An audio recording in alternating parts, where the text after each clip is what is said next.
This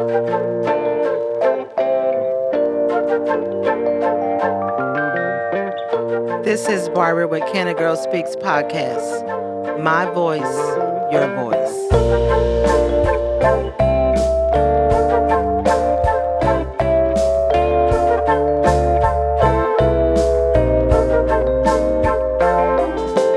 Good evening, everybody. This is Barbara with the Cana Girl Speaks podcast, and I always open up thanking you for supporting the Cana Girl Speaks podcast. If you watch us on YouTube, if you listen on any of your podcast apps, thank you always for just supporting the Cana Girl Speaks podcast.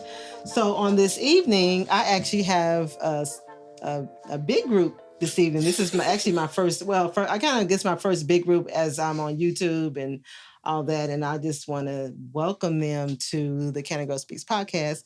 And I'm going to have them introduce themselves to you. So they are actually counselors at Corsicana High School. And they counsel our young people at the high school, and they have created the Village. And so I'm going to have them introduce themselves to you and tell a little bit about themselves. And so why don't we start here? All right. I'm Diana Thomason. This is my first year as a counselor. I am really excited about it. I'm still finishing up school, so that's really exciting. And I am married to Brad Thomason, principal at the middle school, and then I have 3 awesome kids, Carmen, Jake, and Trey. And I'm getting a chance to work with seniors this year. So it's pretty exciting. I'm learning a lot. Okay. It's like drinking from a fire hose right now. So okay. My name is Patricia Daniels. I am the College Career and Military Readiness Counselor at Corsicana High School. This is my 9th year as a counselor. My 2nd year back at the high school. I'm excited about the new opportunity, excited to work with these ladies. I'm married. My husband and I are empty nesters, and we are living our best lives. I'm Brandy Stearman. I am another senior counselor at the high school, as well as the 504 coordinator. So I deal with seniors and all of the children. I solve all the problems too. I have 2 children. Zane, he's at the high school, and Addison's at Collins. This is my 4th year, I think, as a counselor, my 10th year in the district. So it's going good. Okay. My name is Lori Kirby, and I am the freshman counselor at Corsicana High School. And I have been in education over 20 years, and this is my 7th year as a counselor. I've gone from elementary counseling into high school counseling because I was a high school teacher, and I'm just more comfortable with that age group. And I have 4 kids of my own, and I'm really nervous. Well, you don't have to be nervous. You don't have to be nervous. The last guest on my podcast was Raymond Lennox, and he just eased right on into the conversation. And so the ladies wanted to come on. They wanted to come on and talk about the Village. And so why don't you share with those that are watching on YouTube and those that are listening about what the Village is? So the Village method or mentality is we all work together. Remember years ago when you were younger and your parents, the neighbors, everybody in the neighborhood had a say. If you did something wrong and you were 2 streets over, that person corrected you and they were able to do that. That's the way we work. Her kids are my kids. Her kids are my kids. My kids are her kids. We all work together. We all are one team with one goal. And so we call ourselves a village. We got away from the Go Center. We're now the Village. Anybody else want to add anything to it? Anything to what she said? One of the things that I tell students is they all have specific counselors according to grade level, but I always tell them just come in. We can all help you, or one of us will help you. It doesn't matter if one of us happens to be out or on an errand. There's somebody else that will step in and fill those shoes. Anybody else? Yeah. I think we work really well together. I think it's a really good mix. Oh, absolutely. Well, and we're really good at filling each other in. Hey, I saw your kid today. This is going on. They're coming back to see you.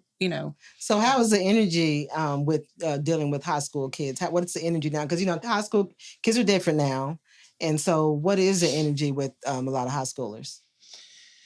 Well, I'm on so it's kind of funny because in the Village, itself, there's 2 hallways. And so there's like a discipline side and a counseling side. And I think that I am on the discipline side for a reason. I'm just kidding. But they do. They have me on the discipline side. And so it's really kind of nice because I get to hear some of what the kids are going through. Like if they're in trouble, I get to hear the conversations that they're having. And so maybe they're just having a rough day and it's like, man, I've heard this kid get in trouble like 5 times. Let's pull them in and say, hey, what's going on?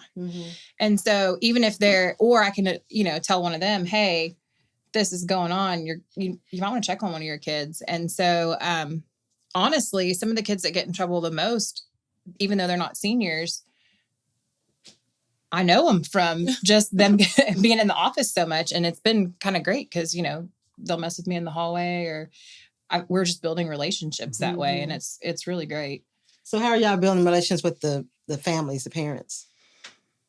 Creating rapport is important. We reach out to the parents. We talk to them all of the time. All the time. Every social media outlet, we call them, we talk to them, we see them at the stores, we reach out to them. That's important. Yeah. That's very important. We've been trying to do a 24 to 48 hour turnaround on if a parent calls and leaves us a message, we need to return that phone call.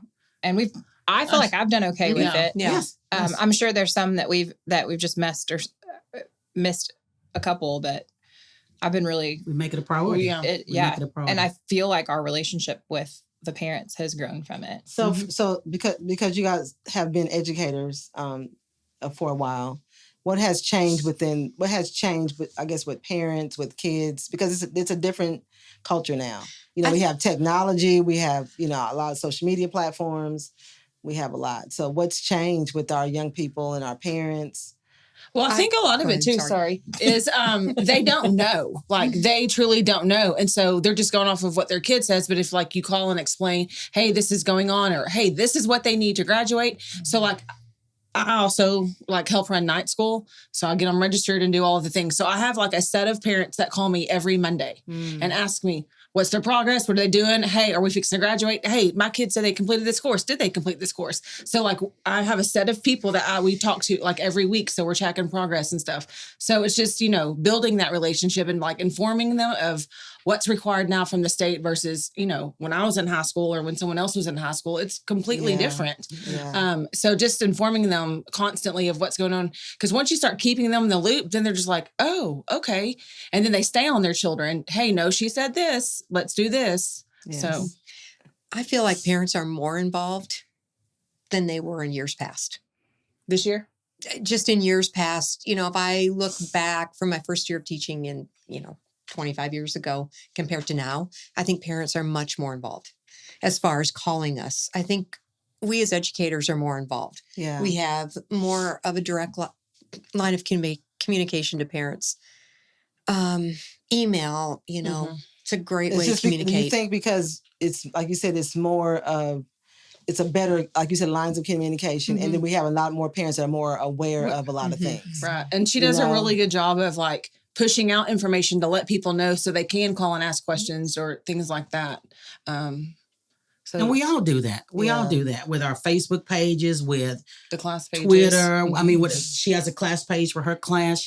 I mean, it's just working together and letting the parents know what's there and what's available and what questions are asked. And if they don't, they'll just call. I had a parent call and say, I don't know what I'm doing. Yeah. I'm clueless. And I said, well, I'm going to help you. Because that's what we do. Because it used to be days where, parents felt intimidated, by coming out to, the school and then asking questions, because they didn't want to feel like, hey, I didn't know. I don't know. And so, are you guys creating that culture where, no question is not a, It's not a dumb question. It's not a dumb question. When I tell them if I don't know, like I'll tell you I don't know, but I'll find out. Me too. And call you back. Yes, Brandy. She says, "Do it like Brandy." Yeah. Yeah. So now that we understand now that college isn't for everybody. Right. And now we have I went to the economic development meeting this morning, and like a lot of companies, they're not getting workforce. And so they're trying to figure out, especially the manufacturing companies, because I look at a lot of kids don't want to work them 12-hour shifts. They don't want to work a lot of shift work. And so how are you making young people understand that no, maybe college isn't for you. Maybe just career tech, or just go to work. I mean, what's the conversation without making them feel, the thing that I guilty love, because they're not and going I to don't college. know. I mean, maybe it's social media from years past where I haven't seen, but like they're taking them on college trips to not colleges, but like career tech schools TSTC. and places like that. So they get the opportunity to Culinary see, like, schools. I don't have to go to Baylor or UT. I can go to culinary school. I can go to TSTC and do a trade job and still work or whatever, because I feel like they didn't really push college tours when I was in college. Mhm. Like I never visited a college. Mm. If I had, maybe I wouldn't change college 3 times. Yeah, but yeah. you know, you know, Is that what you did? yeah, I mean, so I just like college hop. I was touring while I was there. Yeah. I mean, Yeah. you know, so it's just opening their eyes to see into the different things and like in the workforce and like you can do this and, you know, the wages and stuff like that. I love that part. I know as a college career and military readiness counselor, my first year counseling,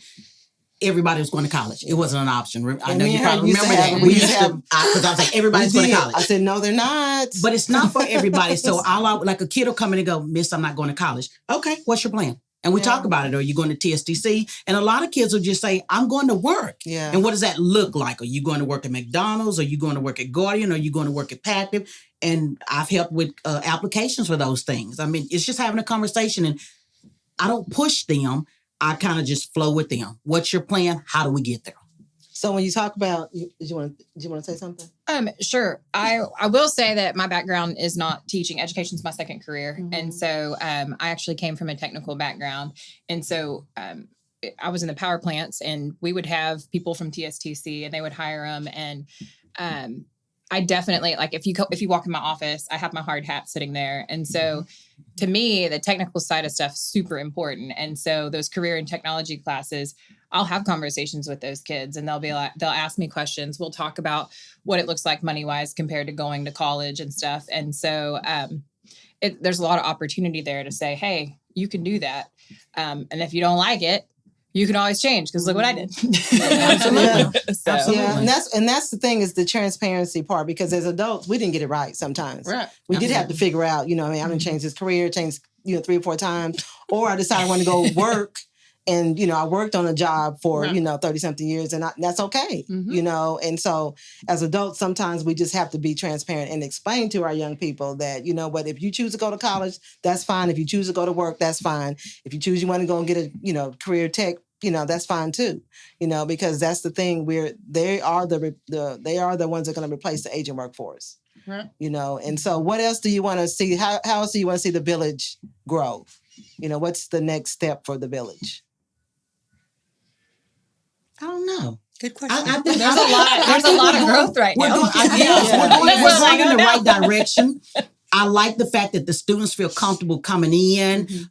Parents to come to the front office, and Miss Davis to call and say, hey, I'm going to use your example. Miss Sturman is up here. She has a question. We don't just answer the question. We're like, hey, send them back here. Right. We want to see people. We want kids in there. We do. We have an open door policy. It's not unusual for me to hear her saying to a kid, oh, come here, let me talk to you. You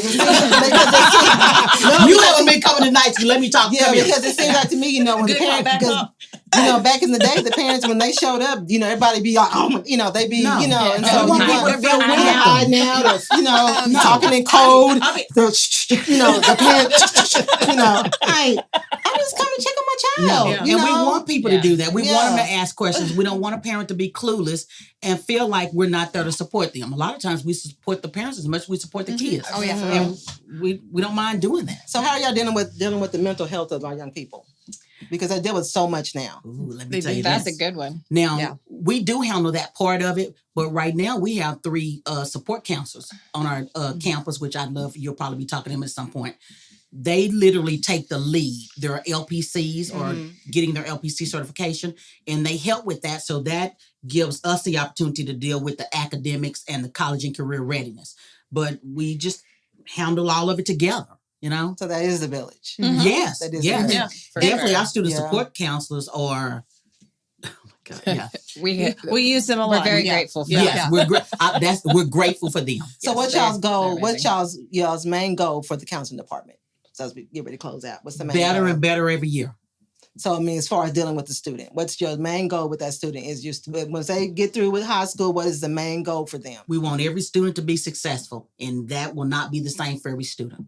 And we will help them get there. Plan. Yes. There will be a plan for every student, individual. It's not cookie cutter. Yes. What do you think? Yeah. Oh, If it's every not child cookie be cutter. successful once they leave, to be like, Have a plan.